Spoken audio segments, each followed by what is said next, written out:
আপনি কি কখনো ভেবেছেন একটি যুদ্ধ ঠিক ৪০ দিনে এসে থেমে যাওয়ার পেছনে শুধু রাজনীতি কাজ করে, নাকি এর পেছনে লুকিয়ে আছে আরও গভীর কোনো সংকেত?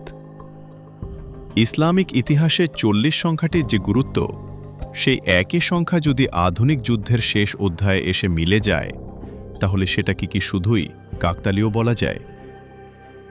আসসালামু আলাইকুম, আপনি দেখছেন টেকনো এক্সপ্লেইনস পিডি। আজকের ভিডিওতে আমরা এমন এক বিষয় নিয়ে কথা বলবো যেটা এখন পুরো বিশ্বের আলোচনার কেন্দ্রবিন্দু। ইরান এবং আমেরিকার মধ্যে সাম্প্রতিক যুদ্ধবিরতি, এর পেছনের আসল কারণ এবং ৪০ দিনের এই রহস্যময় মিল সবকিছু আমরা বিশ্লেষণ করে দেখব। ভিডিওটা শেষ পর্যন্ত দেখবেন, কারণ শেষের অংশে আপনি এমন কিছু তথ্য জানবেন যা হয়তো আপনার পুরো ধারণাই বদলে দিতে পারে। শুরুতেই যদি আপনি আন্তর্জাতিক রাজনীতি, যুদ্ধ বিশ্লেষণ আর গ্লোবাল পাওয়ার গেম নিয়ে আপডেট থাকতে চান, তাহলে এখনই ভিডিওতে একটা লাইক দিন আর কমেন্ট করে জানান আপনার মতে এই যুদ্ধবিরতি টিকবে নাকি আবার যুদ্ধ শুরু হবে। ইসলাম ধর্মে ৪০ সংখ্যাটি বরাবরই অত্যন্ত তাৎপর্যপূর্ণ। মহানবী হজরত মুহাম্মদ সাল্লাল্লাহু আলাইহি ওয়াসাল্লাম ৪০ বছর বয়সে নবুয়ত লাভ করেন। হজরত ইব্রাহিম আলাইহিসসালামের জীবনের ঘটনাতেও এই সংখ্যার উল্লেখ পাওয়া যায়। ইতিহাসের এই ধারাবাহিকতা যদি আজকের বাস্তবতার সঙ্গে মিলে যায়, তাহলে প্রশ্নটা স্বাভাবিকভাবেই উঠে, এই যুদ্ধ কি শুধুই একটি রাজনৈতিক সংঘাত ছিল, নাকি এর ভেতরে লুকিয়ে ছিল আরও বড় কোনো ধর্মীয় বা মানসিক শক্তির লড়াই? ইরান এবং আমেরিকার এই সংঘাত শুরু থেকেই ছিল উত্তেজনাপূর্ণ।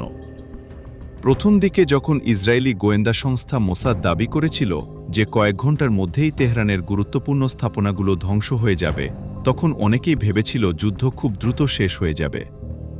কিন্তু বাস্তবতা পুরোপুরি ভিন্ন দিকে মোড় নেয়।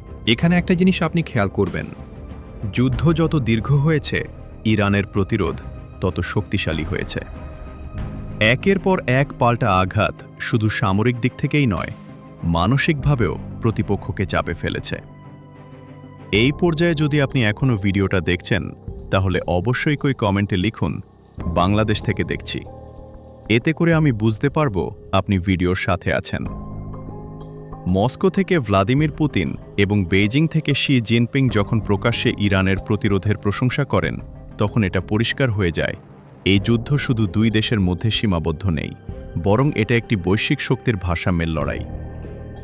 এদিকে ডোনাল্ড ট্রাম্প প্রশাসন এবং বেঞ্জামিন নেতানিয়াহুয়ের নেতৃত্বে থাকা জোট শুরুতে ভেবেছিল ইরানের ভেতরে অস্থিরতা তৈরি করে খুব সহজেই পরিস্থিতি নিয়ন্ত্রণে আনা যাবে।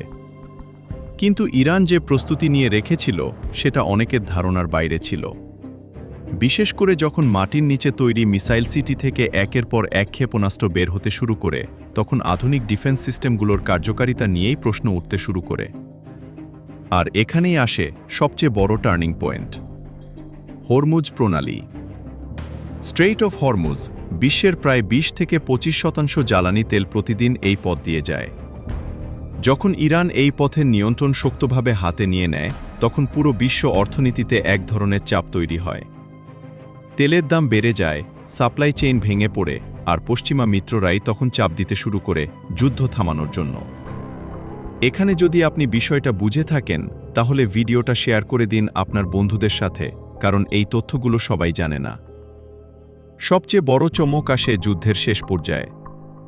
ইরানের দেওয়া 10 দফা প্রস্তাব। ইসলামাবাদে আলোচনার টেবিলে বসে ইরান যে শর্তগুলো দেয়, সেটা অনেক বিশ্লেষকের মতে একটি বিজয়ী দেশের ভাষা।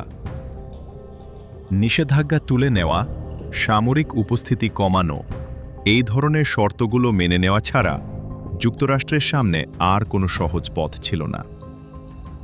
এবং এখানেই অনেকেই বলছেন, এই যুদ্ধের ফলাফল কেবল সামরিক নয়, বরং কৌশলগত। এই পর্যায়ে এসে একটা প্রশ্ন আপনার মনে আসতেই পারে, তাহলে কি সত্যি ইরান জয়ী হয়েছে? দেখুন, আন্তর্জাতিক রাজনীতিতে জয় শব্দটা অনেকটাই আপেক্ষিক। কিন্তু যখন একটি দেশ তার অবস্থান ধরে রাখতে পারে, তার শর্তে আলোচনা করাতে পারে, তখন সেটাকে অন্তত কৌশলগত সাফল্য বলা যায়। ভিডিওর এই জায়গায় এসে আপনি যদি নতুন কিছু শিখে থাকেন, তাহলে অবশ্যই চ্যানেলটি সাবস্ক্রাইব করুন, কারণ টেকনো এক্সপ্লেইনস বিডিতে আমরা সবসময় বাস্তব বিশ্লেষণ তুলে ধরার চেষ্টা করি। ইসরায়েলের দিক থেকেও এই যুদ্ধ সহজ ছিল না। তাদের গোয়েন্দা সক্ষমতা নিয়ে প্রশ্ন উঠেছে এবং দীর্ঘমেয়াদে তাদের কৌশল পুনর্বিবেচনা করতে হবে। অন্যদিকে দক্ষিণ এশিয়ার রাজনীতিতেও এই যুদ্ধের প্রভাব পড়েছে। বিশেষ করে পাকিস্তানের মধ্যস্থতা অনেকেই একটি বড় কূটনৈতিক পদক্ষেপ হিসেবে দেখছেন। সব কিছু মিলিয়ে এই যুদ্ধ শুধু একটি সংঘাত নয়, এটা ছিল একটি বার্তা। একটি বার্তা যে আধুনিক পৃথিবীতে শক্তি শুধু প্রযুক্তিতে নয়, অবস্থান, কৌশল আর মানসিক দৃঢ়তাতেও নির্ভর করে। শেষ পর্যন্ত আবার সেই প্রশ্নে ফিরে আসি, 40 দিনের যুদ্ধ শেষ হওয়া এটা কি নিছক কাকতালীয়, নাকি এর পেছনে আছে গভীর কোনো প্রতীকী অর্থ? এই প্রশ্নের উত্তর হয়তো একেকজন একেকভাবে দেবেন। কিন্তু একটি বিষয় নিশ্চিত, এই যুদ্ধ বিশ্ব রাজনীতিতে একটি নতুন অধ্যায় তৈরি করেছে।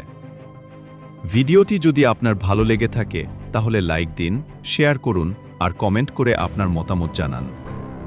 আমি জানতে চাই, আপনার মতে এই যুদ্ধবিরতি ঠিকবে নাকি আবার বড় সংঘাত শুরু হবে? টেকনো এক্সপ্লেইনস বিডিএর সাথে থাকার জন্য ধন্যবাদ। দেখা হবে পরবর্তী ভিডিওতে।